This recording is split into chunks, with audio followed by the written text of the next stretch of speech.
여러분들은 신앙생활이 뭐라고 생각이 되십니까? 저는 우리의 신앙생활을 가장 잘 표현한 책이 있다면 존 버년이 지은 철로 역정이 아닐까라는 생각이 듭니다. 그야말로 천국을 얻기 위해 이 책의 주인공인 크리스찬이 망할 도시를 떠나는 모진 결단과 함께 또 천국 가는 길이 수많은 영적 싸움의 현장이다 보니까 천국에 들어가는 그 순간까지 언제나 늘 성령의 능력을 힘입어서 결국은 선한 싸움 잘 싸우고 달려갈 길을 잘 마치고 믿음을 지키는 것, 이것이 신앙생활이라고 믿습니다. 그 전에 같은 지방회에서 목회를 하시다가 은퇴를 하셨던 한 원로 목사님께서 방문을 하셔서 깊은 교제를 나눈 적이 있습니다. 그 원로 목사님께서는 목회 현장에서 경험했던 수많은 일들을 간증을 하시는데 그 중에서도 목회 현장에서 경험했던 가장 안타까웠던 일은 성도들이 하나님을 몰라도 너무 모른다는 겁니다. 천국을 몰라도 너무 모른다는 겁니다. 그래서 천국 가는 것을 자기가 생각할 때는 서울대 가는 것보다도 더 두렵고 떨림으로 이루어야 될 구원을 천국을 모르다 보니까 아무렇게나 신앙생활을 한다는 것이지요. 그래서 저 역시 아주 격하게 공감을 한 적이 있습니다. 정말 그렇습니다. 바울 사도는 디모데전서 6장 11절에서 우리에게 이렇게 도전을 하지요. 오직 너 하나님의 사람아, 이것들을 피하고 의와 경건과 믿음과 사랑과 인내와 온유를 따르며 믿음의 선한 싸움을 싸우라. 영생을 취하라. 이를 위하여 네가 부르심을 받았고 많은 증인 앞에서 선한 증언을 하였도다. 또 고린도전서 9장 26절에서 바울 사도가 그토록 자기 자신을 막 때려 복종시켜가면서 선교를 하는 이유에 대하여 그렇게 말씀을 합니다. 운동장에서 다름질하는 자들이 다 달릴지라도 오직 상을 얻는 이는 한 사람인 줄을 알지 못하느냐. 너희도 상을 얻도록 이와 같이 다름질하라. 내가 내 몸을 쳐서 복종하게 하면 내가 남에게 복음을 전파한 이후에 도리어 버림을 당할까 두려워하노라. 오늘날 많은 사람들이 처음에는 성령으로 시작했다가 마지막에 가서 그 영성 다 잃어버리고 육체로 마감하는 인생들이 얼마나 많은지, 바울 사도는 마지막 때 영성이 생명 다하여 하나님의 부름을 받을 때의 영성이 가장 성령 충만하기 위해서 그래서 마지막까지 전도한다는 간증입니다. 그런 차원에서 우리 주님은 오늘 본문의 말씀을 통해서 장차 어떤 사람들이 주님이 예비하신 영원한 천국에 들어가는지, 어떤 사람들이 천국에서 제외되는지 알려주시기를 원하십니다. 우선은 우리 주님께서 오늘 본문의 말씀을 시작하시게 된 배경은 천국에 대해서 궁금해하는 한 바리새인의 질문에 의해서 시작이 되었습니다. 당시 바리새인들은 대부분이 영적인 세계에 관심이 없었지만 오늘 본문에 등장하는 이 바리새인들은 그래도 천국에 대해서 관심이 많았던 것 같습니다. 마치 요한복음 3장에 등장하는 니고데모처럼 말이지요.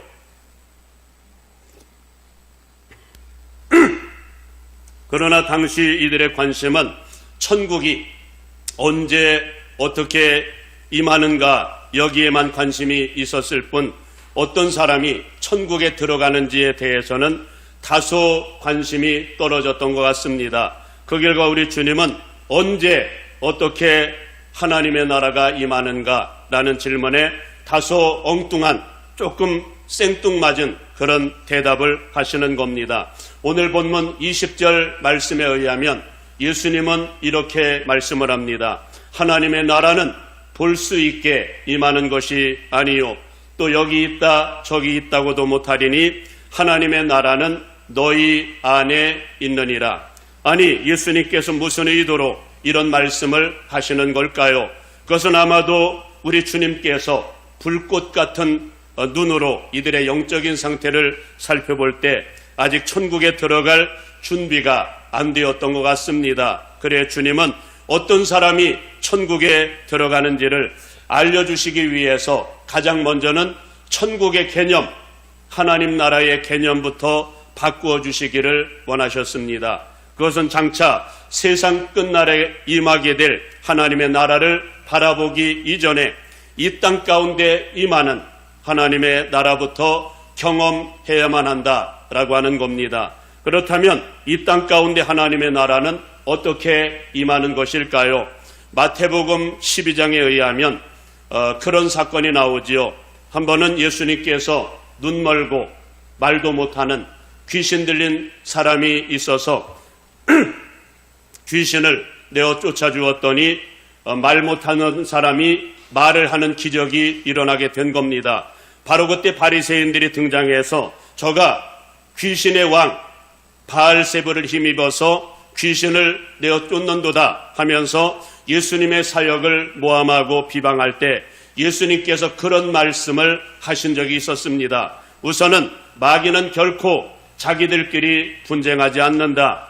자기 수하에 있는 귀신들을 쫓아내지 않는다. 그러면서 귀신이 떠나가는 것은 하나님의 나라가 임하였기 때문이다. 다른 표현으로는 성령께서 임하였기 때문이다. 이런 말씀을 합니다. 그러면서 이 땅 가운데 임하는 하나님의 나라를 성령께서 임하시는 것으로 표현을 하시면서 성령께서 임재하시게 되면은 가장 먼저 일어나는 사건이 귀신들이 우리를 묶고 있었던 귀신들이 무장을 해체하고 떠나가는 일들이 나타나게 되고, 둘째는 그동안 마귀에게 결박당하고 있었던 영혼들이 풀려나서 자유를 얻게 된다는 겁니다. 어떤 사람은 질병에서 자유케 되기도 하고, 어떤 사람들은 지난날의 상처에서, 어떤 사람들은 온갖 속박 가운데에서 자유케 되는 일이 벌어진다는 거죠. 이것이 이 땅 가운데 임하는 하나님의 나라라는 겁니다. 그 중에서도 어쩌면 하나님의 나라가 가장 강력하게 임하던 때가 있었다면 오순절 마가의 다락방이 아니었을까 싶습니다. 그때 어떤 일이 벌어집니까? 성령님이 강력하게 임재하니까 우선은 기도하던 120명의 사람들이 전부 성령의 사람들로, 천국 백성들로 거듭나는 역사가 일어나고요. 또 이들이 들어가는 사역의 현장에서는 마귀가 막 철수하면서 떠나가다 보니까 3,000명이 막 이 사람들은 이 3,000명이 아직 예수님을 만났던 사람들이 아닌데 전부 결신하여 돌아오는 역사가 일어나고요. 급기야는 이들을 통해서 만들어진 공동체가 있었으니 바로 초대 예루살렘 교회 공동체가 만들어지게 되고요. 여러분, 이 초대 예루살렘 교회가 어떻게 진행이 되는지 아시지요? 매 예배 때마다 소그룹으로 모일 때마다 성령의 임재가 강력하게 나타나다 보니까 그들 속에는 늘 나눔이 있었고 기적이 일어나고 있었고요. 그러다 보니까 천국을 방불할 정도의 하나님의 나라가 이루어지는 것을 여러분들은 아실 겁니다. 사랑하는 여러분, 저는 여러분들이 천국 백성이 되기 위해서 이 땅에서부터 천국을 경험하기를 간절히 바랍니다. 왜냐하면 이런 사람이 진짜 거듭난 천국 백성이고, 또 이런 사람들은 이미 마음속에 하나님의 나라가 임하였기에 장차 들어갈 천국과 상관없이 이 땅에서부터 행복이 넘칩니다. 할렐루야. 성령 받고 주님 만난 사람은 진짜 행복합니다. 모든 것을 다 가져서 행복한 것이 아니라 아무것도 없어도 바울 사도도 간증하지요. 감옥 속에서도 행복이 넘쳐서 여러분, 장차 들어갈 영원한 천국을 바라보는 사람은 이 땅에 어떤 어려움이 있어도 행복하거든요. 할렐루야. 여러분, 진짜 이런 행복이 여러분 안에 가득하기를 바라고요. 그리고 결국 이런 사람들이 영원한 천국에 들어가기 때문입니다. 그런 다음에 우리 주님은 이제 실질적으로 임하는 하나님의 나라에 대해서도 알려주시기를 원하셨습니다. 그렇다면 주님께서 알려주시는 실질적인 천국에 대해서는 어떻게 말씀을 합니까? 오늘 본문 전체적인 맥락을 보면은 예수님께서 이 땅에 재림하시는 예수님의 재림을 두고 하나님의 나라라고 표현을 하고 있음을 발견합니다. 그 중에서도 예수님께서는 예수님의 재림이 어떻게 이루어지는가부터 알려주시는데, 예수님의 말씀에 의하면 예수님의 재림은 예수님의 초림 때와 같지 않을 것이라고 말씀을 합니다.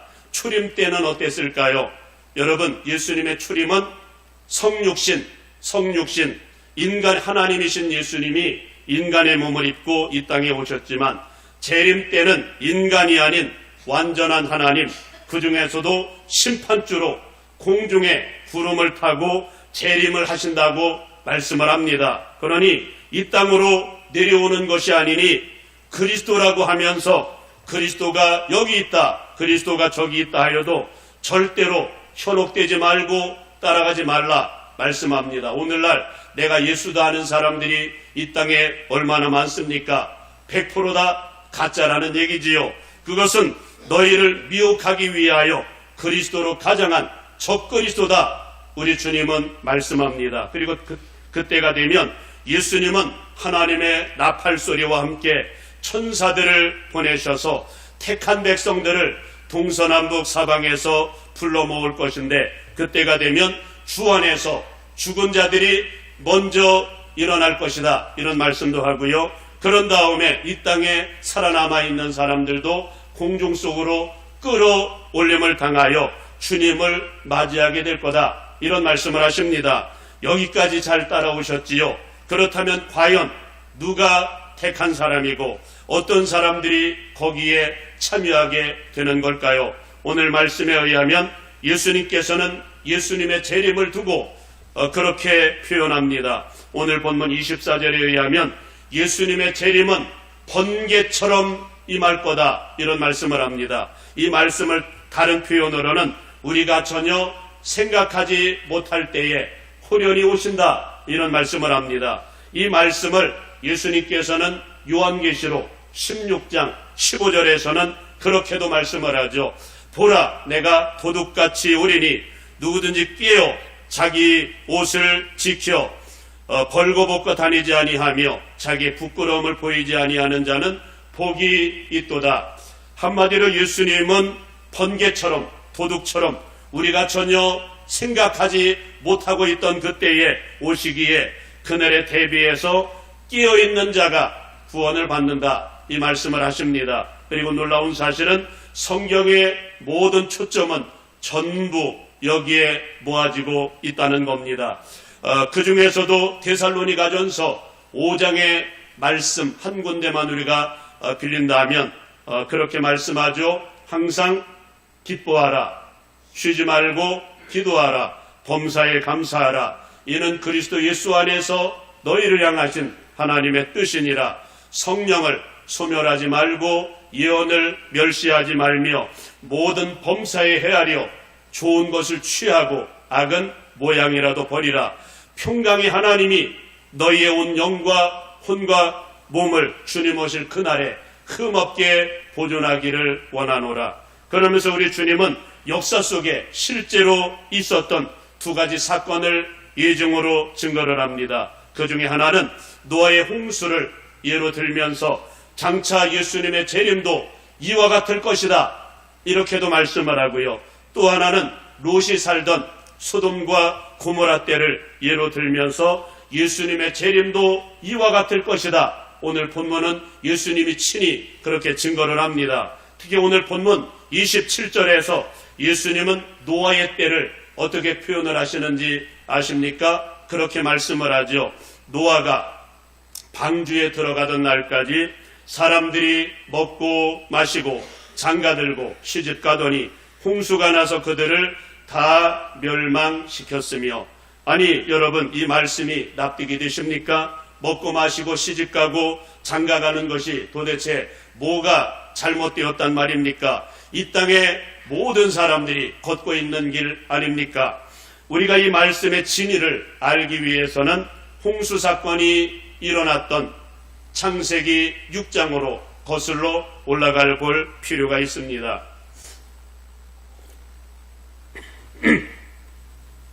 창세기 6장에 의하면 그런 일이 벌어지지요.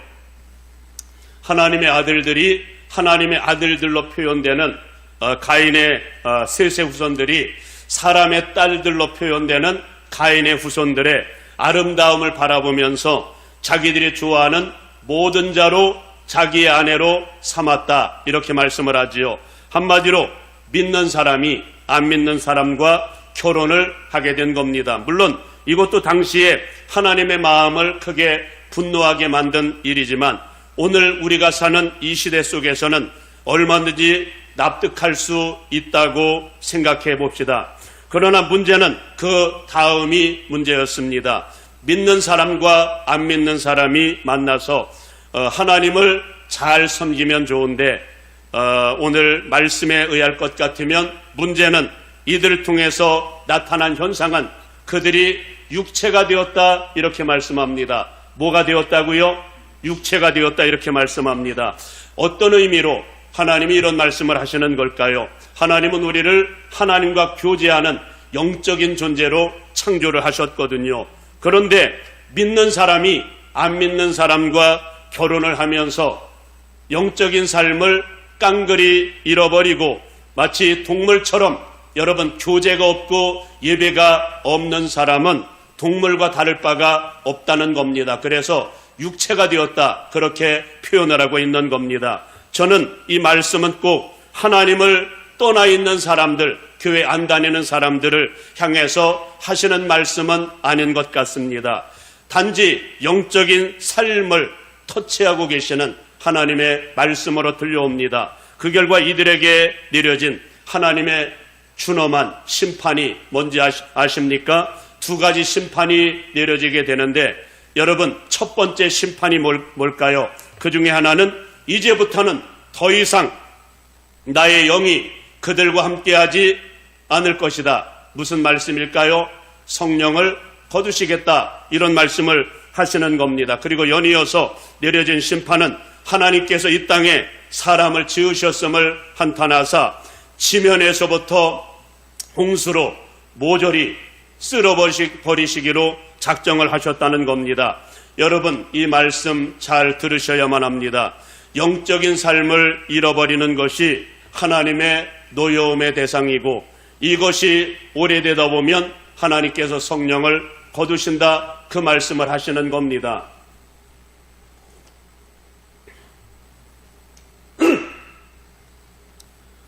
그런 차원에서 오늘 이 시간 우리가 들어야 될 말씀이 있습니다. 그것은 우리는 얼마든지 이 땅에서 우리의 육신의 필요를 따라서 살 수 있습니다. 돈도 벌고요, 세상에 있는 것들도 즐기고요, 시집가고 장가가면서 그런 삶을 살 수 있습니다. 그러나 정말 중요한 것은 그것에 마음을 홀랑 빼앗겨버려서 주님께서 우리를 창조하신 목적까지도 영적인 삶을 살아가는 것, 예배자의 길을 걸어가는 것, 성령 따라 살아가는 것, 기도하는 것, 하나님의 말씀 따라 사는 삶을 깡그리 잃어버리게 된다면 성령께서 떠나신다는 겁니다. 이 땅에서의 최고의 재앙은 여러분, 성령이 떠나시는 것이 아닐까라는 생각이 듭니다. 우리 주님은 이런 경고의 말씀을 성경 말씀에 의하면 개인적으로도 많이 말씀하셨지만 교회 공동체적으로도 하셨음을 봅니다.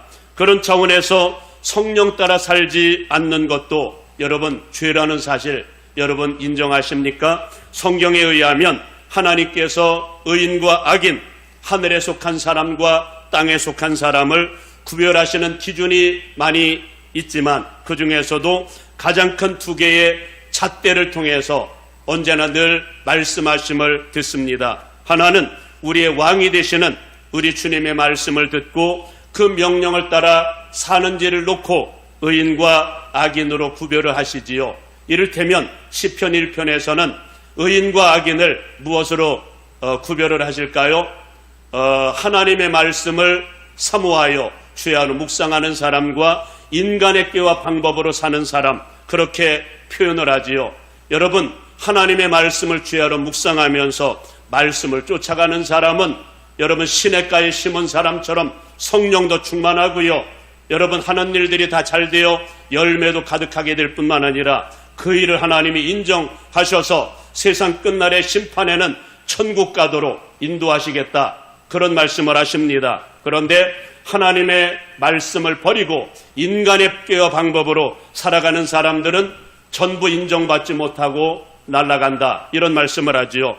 예수님도 실질적으로 마태복음 7장에서 이 말씀을 언급하셨습니다. 하나님의 예수님의 말씀을 잘 듣고 행하는 사람은 마치 모 위에 반석 위에 집을 짓는 사람 같아서 비가 오고 바람 불고 창수가 나되 무너지지 아니하나니 그 주초를 반석 위에 놓았기 때문이고, 그러나 하나님의 말씀을 듣고 행치 않는 사람은 모래 위에 집을 짓는 사람 같아가지고, 어리석은 사람 같아가지고 비가 오고 바람 불고 창수가 날 때 다 무너진다.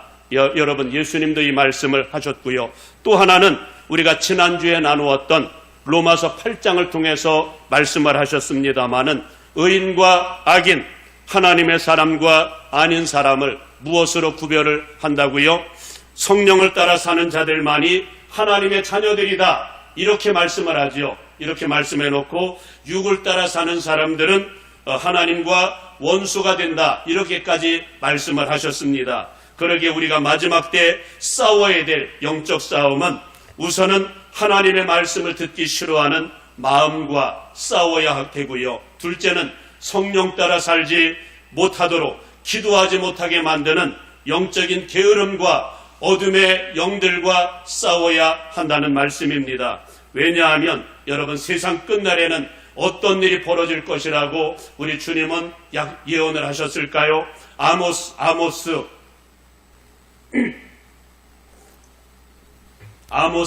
8장 11절 말씀에 의하면 하나님은 말씀하셨습니다마는 세상 끝날에는 기근이 오는데 양식이 없어서 줄인 것이 아니고 물이 없어 가람이 아니라 하나님의 말씀을 듣지 못한 기갈이 오는데 청춘 남녀가 다 갈아여 쓰러질 거다, 이런 말씀도 하셨고요. 디모데후서 4장에 의하면 세상 끝날에는 사람들이 하나님의 말씀을 듣기 싫어하여 그 길을 진리에서 돌이켜 허탄한 이야기만을 쫓는 시대가 올 것이다, 이런 말씀도 하셨고요. 더 나아가 얼마나 기도를 안 하는 그런 세상이 올 것인지 성령의 기름이 바닥이 나서 말씀의 등불이 전부 시들시들 꺼져가는 세상이 올 것을 알려주셨습니다. 여러분, 이것은 남의 이야기가 아니라 지금 현재 여러분들이 경험하고 있는, 우리가 살고 있는 이 세상이라는 사실 여러분 아십니까? 오늘날이 노아의 홍수의 때와 같다라고 표현하는 이유가 거기에 있습니다. 그리고 우리 주님은 말씀하셨지만 우리 주님은 인격적인 분이시거든요. 성령님도 인격적인 분이시거든요. 마치 우리의 영적인 상태가 씨 뿌리는 비유 속에 나오는 길가처럼 하나님의 말씀을 거부하고 멀리하고 기도하는 것을 거부하고 멀리하다 보면 하나님께서도 아예 깨닫지 못하도록 성령을 거두시기도 하시고 하나님의 말씀은 봉안책이 되게 만드신다, 이런 무서운 말씀까지 하셨거든요. 그 결과 여러분, 성경 역사를 한번 보십시오. 지금까지 진행되어 왔던 역사를 한번 여러분 통해서 보십시오. 처음에는 성령으로 시작했던 교회가, 처음에는 성령으로 시작했던 성도들이 마지막에 가서 얼마나 육체로 끝나면서 멸망으로 끝났던 그런 교회들이 많았는지 말입니다. 우선은 복음이 처음 시작된 곳이 어디였을까요? 복음이 처음 시작된 곳, 초대 예루살렘 교회를 여러분들은 잘 아실 겁니다. 초대 예루살렘 교회도 초기 약 40년 동안에는 얼마나 성령의 역사가 강력한지 예루살렘과 온 유대와 사마리아와 땅끝까지 그리스도의 복음이 증거될 정도였지만 주 70년에 예루살렘이 멸망을 당하면서 그 성령의 열기를 이어가지 못해 여러분, 지금도 이스라엘 나라 가운데서는 기독교 인구가 물론 이전보다는 점점 회복이 되어 가고 있는 과정입니다만은 지금도 고작 2%, 약 20만 정도의 기독교인이 있을 뿐입니다. 1000만 중에서 20만 말이지요. 여러분, 그리고 바울 사도의 뜨거운 불행의 열정과 성령 사역으로 인해서 불같이 일어났던 여러분 수아시아 7교회들을 아실 겁니다. 그러나 여러분 얼마 전에 제가 터키, 티르키예에 가보니까 그토록 찬란했던 교회들이 지금은 어떻게 되었을까요? 돌무더기만 남겨진 채 역사 속으로 사라져버렸고요. 지금은 기독교인들을 찾아볼 수 없을 정도로 전부 이슬람권이 되어버리고 말았습니다. 그리고 우리 기독교 초기에 복음을 받았던 유럽에 있는 교회들을 보십시오. 그토록 부흥하고 찬란했던 교회들이 전부 성령의 기름이 바닥이 나면서 교회들이 전부 우후죽순으로 무너지고 있음을 보게 됩니다. 그렇다면 우리 한국 교회는 괜찮을까요? 똑같은 길을 걸어가고 있음을 아마 여러분들은 느끼고 있을 겁니다.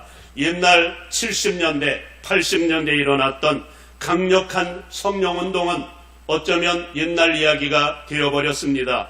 지금은 불 꺼진 교회들이 가득하다 보니까 교회는 점점 추락하고 있음을 봅니다. 그러나 놀라운 사실은 지금도 이 비밀을 깨닫고 깨어있는 교회, 정말 기도하는 교회들 가운데서는 지금도 성령의 운동이 강력하게 일어나고 있음을 봅니다. 어두운 시대에도 부흥하는 교회는 부흥을 하더라라고 하는 겁니다. 그 비밀은 오직 단 하나, 성령의 강력한 임재와 역사가 있는 교회들은 지금도 부흥하고 있다는 겁니다. 그러니 천국은 끼어있는 자들, 마지막까지 성령 따라 살면서 그 믿음의 명맥을 이어가는 사람들만이 들어간다, 이 말씀을 하시는 겁니다. 오늘날 많은 사람들이 전부 넓은 길을 걸어가고 있으니 여러분 괜찮다고 생각하지 않기를 바랍니다. 이 땅의 모든 그리스도인들이 전부 이 길을 걷는데